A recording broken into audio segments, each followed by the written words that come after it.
any Western media coverage on Taiwanese internet cafes brings up stuff like stabbings, deaths, and other horrendous conditions. We decided to come to Taiwan and check it out ourselves to see if those things are actually kind of true or if the internet cafes are nicer and cleaner and more entertaining. Let's check it out.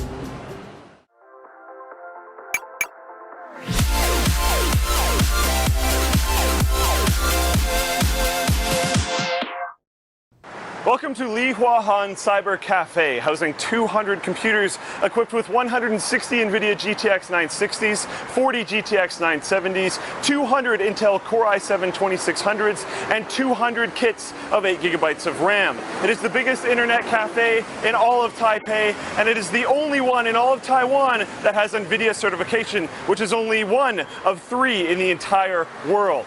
Let's go check it out.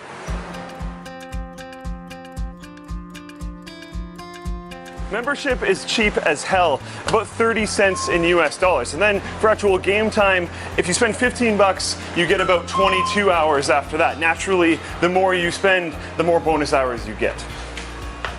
Competitive online games foster an electrifying atmosphere of frustration, intensity, and surprisingly often, victory.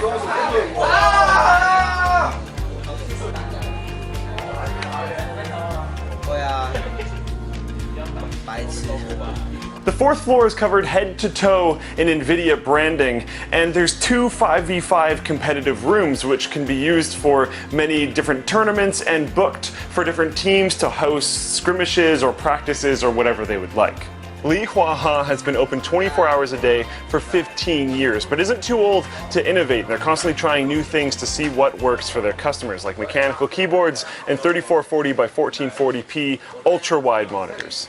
And you need never fear for going hungry. They've positioned themselves as a restaurant as well, and you can call for food at basically any time by just clicking something simple on your desktop after you die in League of Legends because you're a noob.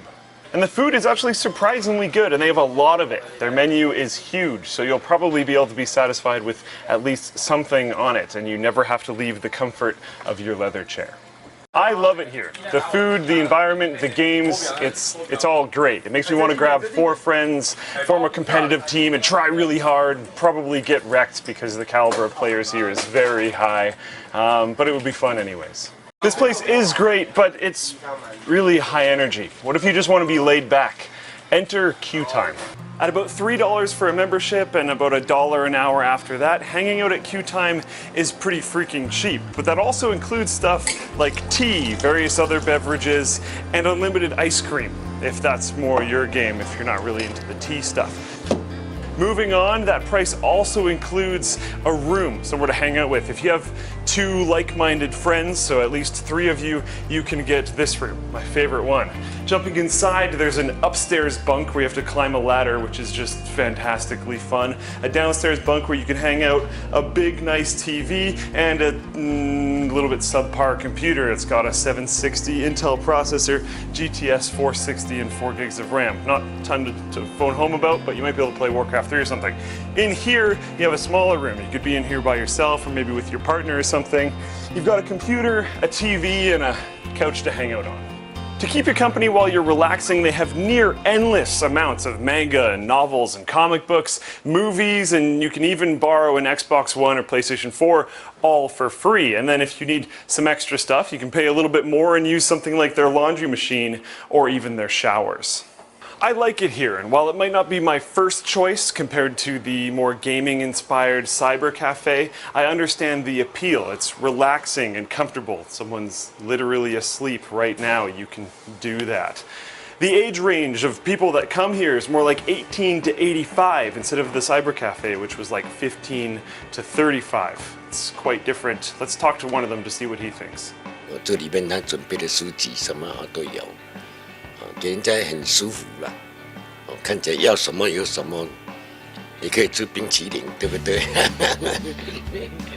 相当守规矩了，大家都做做个人的事情哈，不会去影响到别人，这个好地方。 When you pair the strengths of these 2 cyber cafes together, you get something pretty cool. You have 2 different options to create a home away from home, somewhere to game, somewhere to relax. You don't have to be at home to do those things. You don't have to have the stuff that these places have in order to do them. That's pretty cool. Both internet cafes or cyber cafes or whatever you want to call them were uniquely attractive entertainment options for ridiculously low prices. I see why people go. And considering the amount of people that go to these things, I'm not surprised that there happen to be some deaths. Yes, it's a horrible thing, but a lot of people die watching TV too.